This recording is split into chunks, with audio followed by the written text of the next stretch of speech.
Hey everyone, it's nice to see you all here. Welcome to episode 1 of the series.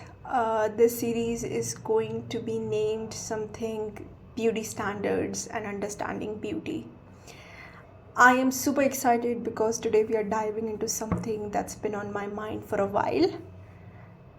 Are Indian beauty standards toxic or have they become that way? So I'm not going to waste any time. Let's get into it. This video is going to be divided into many parts so that we can understand everything. So part 1 is beauty in ancient India. So first thing first, beauty has never looked the same throughout history. It changes with time, trends and culture. But today I want to take you back to ancient Bharat and we'll explore what beauty looked back then. Now I'll be referencing some murals, temple carvings and text, and yes, all images and information are from the internet, including one of my favorite YouTubers, Mohanty. I'm going to link his channel as well as the video I'm referencing to. For example, take this woman from an ancient temple carving. She has lips shaped like a parrot's beak. Now, according to Mohanty, this could symbolize her sweet, melodious voice. But according to me, I am no expert, but it just looked to me that it could also mean that her features were so unique that it deserved to be carved in stone. Her feature resembled like a parrot's beak. Her lips resembled like a parrot's beak. Either way, it wasn't just about what she looked.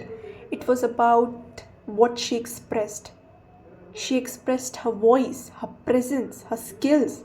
That's something I find really beautiful. And fun fact, in symbolism, parrots represent communication, vibrancy, beauty, and even maternal instincts. So much depth, right?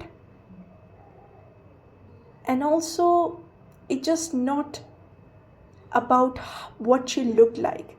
It was about what she brought to the table. And she brought her voice that needed to be heard. And that's why she was symbolized as a parrot. And not just that. We know, and everyone knows, deities like Ram, Krishna, Vishnu, and Kali were all traditionally described with darker skin tones. Beauty back then wasn't just one size fits all. It was subjective, it was unique, it brought variety and even character to it. It brought intelligence. But then what happened? What happened to the beauty that was subjective turned into something that could be defined with few words in this era? So this is part 2 where I'm going to talk about the shift. What went wrong? Let's fast forward to more recent times. Today we see this obsession with fair skin and the shift didn't happen overnight. Here's where things start to get complicated. I won't go into deep historical migration patterns, but let's talk about why, even though we worship dark-skinned gods, we often don't want our children to have dark skin. Why do we feel uncomfortable in our own shade? Why does a part of us still think being fair is better? So, I saw many videos talk about this, started with British colonialism. And yeah, that's true. Their standards of beauty were pushed onto us, but it goes back even further to the Turkic influence. When the Arabs first came to India, they admired Indian wisdom and culture. But some of their compliments felt backhanded. And later, when the Turkic dynasties invaded, they brought their obsession with light skin, heavily influenced by Persian ideals of beauty, where lighter skin was a huge thing. It was a beauty standard. That's when we started seeing art changed, slowly and eventually. dark skinned heroes in the Mahabharata slowly became lighter in paintings. Why? Because now the art was being commissioned by people who believed light skin is equals to superiority. Light skin was superior. Even local artists started painting lighter skin, not because they believed in it, but because they wanted to be paid. And that's when the shame started to creep in. Moving on to the next part, because I don't want to get into a lot about the Turkic invasion or the whole Islamic invasion and how it affected the colorism in our society, because it's going to take a lot of time and it is not something of my forte. So I'm going to link down a very interesting video that I suggest everyone should watch, because he described it much better than me, and he brings many things on the table. So it's very interesting to watch. So go ahead and pause that. So go ahead and watch that and let me know how you feel about that. This part is about British rule and modern marketing. It's a very small part because I think we have heard this a lot, but it was necessary for me to bring this part.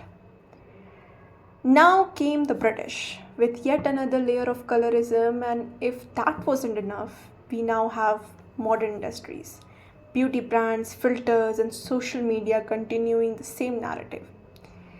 It's like the colonial masters changed, but the system stayed the same. But that's not the major part. That's not the main part actually of this video. I wanted to discuss history just to give a context that the colorism was not present in the Indian society in the beginning. It was introduced. It is a foreign concept, not a concept that we had. Now this is the last part of the video. It is a personal pause. It is the part where I'm going to give you my thoughts, what I have thought, which is the purpose of this channel. I won't lie, I have felt it too. That little voice of inferiority, but then another voice rises, a louder one. The voice of my ancestors reminding me who I am, where I come from, and why my melanin is magic. I dream of a day when I look in the mirror and feel the way Radha felt about Krishna's dark complexion or Sita about Rama's. But we are not here yet. I still see brides going 4 shades lighter with makeup, people taking glutathione treatments, and aunties making casual comments like, "Beta, you've gotten darker," while using filters that wash out every trace of melanin in them.